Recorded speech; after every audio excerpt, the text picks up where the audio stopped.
Drugs కట్టడికి ప్రభుత్వం ప్రాధాన్యత ఇస్తోందని డీజీపీ సివి ఆనంద్ అన్నారు. మత్తు పదార్థాల వల్ల ఎన్నో కుటుంబాలు చితికిపోతున్నాయని ఆవేదన వ్యక్తం చేశారు. అయితే వీటి నివారణకు ఈగల్ ఫోర్స్ అద్భుతంగా కృషి చేస్తోందని కొనియాడారు. సిబ్బంది కొరత ఉన్నప్పటికీ నార్కోటిక్స్ విభాగం ఇతర రాష్ట్రాల్లోనూ ఆపరేషన్స్ నిర్వహించిందని, ఇకపై జిల్లాల పోలీస్ యంత్రాంగం కూడా డ్రగ్స్ నిర్మూలనపై ప్రత్యేక దృష్టి సారించాలన్నారు సివి ఆనంద్. సివిల్ ఫోర్స్ ఏదైతే, ఎందుకంటే నార్కోటిక్స్ సంబంధించిన కేసెస్ ఇన్వెస్టిగేషన్ అనేది చాలా కష్టమైనది. ఇన్ఫ్యాక్ట్ ఏదైతే పోలీస్ డిపార్ట్మెంట్ సంబంధించిన కేస్ వర్క్ ఉంటుందో దాంట్లో అతి కష్టమైన క్లిష్టమైన ఇన్వెస్టిగేషన్ ఈ నార్కోటిక్స్ కేసెస్. ఎన్డీపీఎస్ యాక్ట్ ఏదైతే ఉందో దాంట్లో చాలా కండిషన్స్ ఉన్నాయి. చాలా జాగ్రత్తగా సీజర్స్ చేయవలసి వస్తుంది, చాలా జాగ్రత్తగా రేడ్స్ చేయవలసి వస్తుంది. మేమైతే కేస్ డైరీస్, సీజర్ రిపోర్ట్స్, పంచనామాస్ ఏవైతే రాస్తామో అవన్నీ కూడా అతి జాగ్రత్తగా చేసే అవసరం ఉంటుంది. ఏ చిన్న తప్పైనా కేసు కొట్టేసే ప్రమాదం ఉంటుంది. అది కాకుండా తర్వాత ఈ డ్రగ్ ఒఫెండర్స్ ఏవైతే ఉన్నారో సప్లయర్స్, వారి ఆస్తుల్ని సీజ్ చేయడం, వారి వాహనాల్ని, రిసోర్సెస్ని సీజ్ చేయడం అనేది అది కూడా చాలా సుదీర్ఘమైన ప్రాసెస్ ఉంది అది. సో ఇదంతా కూడా చేయడానికి ఈ సివిల్ ఆఫీసర్స్ అవసరం అవుతాయి కనుక వాళ్ళ సంఖ్య కొద్దిగా పెంచుతూ ఏఆర్ ఇతర డిపార్ట్మెంట్ ఆఫీసర్స్ వారికి సపోర్ట్గా ఉండేటట్టు ఈ ఆపరేషన్స్లో వారికి తెలియజేశారు.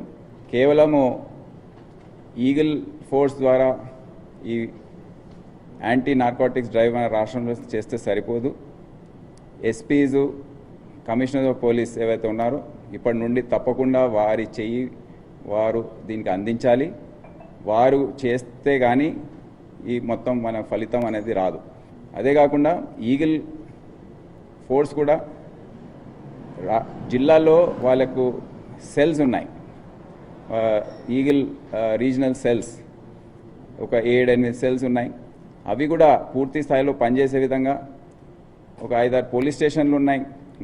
ప్రత్యేకంగా నార్కోటిక్స్ సంబంధించిన పోలీస్ స్టేషన్స్ అవి కూడా సరిగా పనిచేసేటట్టు ఆ ప్రాంతంలో ఉన్న జిల్లాలందరినీ వాళ్ళు సమన్వయం చేసుకొని అక్కడ ఉన్న ఎస్పీ, సిపీస్, అక్కడ సివిల్ ఫోర్స్కి వాళ్ళు సమన్వయంగా ఉంటూ వాళ్ళకి కొద్దిగా మార్గదర్శకం చేస్తూ ఏ విధంగా ఈ కేసెస్ని మనం పట్టుకోవాలి, కొద్దిగా ఏ విధంగా ఇన్వెస్టిగేట్ చేయాలి, దర్యాప్తు చేయాలి అనేది వాళ్ళకి తెలియజేస్తే తప్పకుండా ఈ రిజల్ట్ ఏదైతే మనం చూస్తున్నామో అది ఇంకా మెరుగుపరిచి మన రాష్ట్రంలో ఉన్న ప్రజలకు, ఎవరైతే భయంతో ఉన్నారో, మా పిల్లలు ఏమైపోతున్నారు, స్కూల్స్కి వెళ్తే భయము, అక్కడ హాస్టల్స్లో ఉంటే భయము, అక్కడ ఎటువంటి వాళ్ళకు మిత్రులు ఉన్నారు, ఆ ఫ్రెండ్స్ గ్రూపు, పియర్ గ్రూపు, ఇవన్నీ కూడా ఆందోళన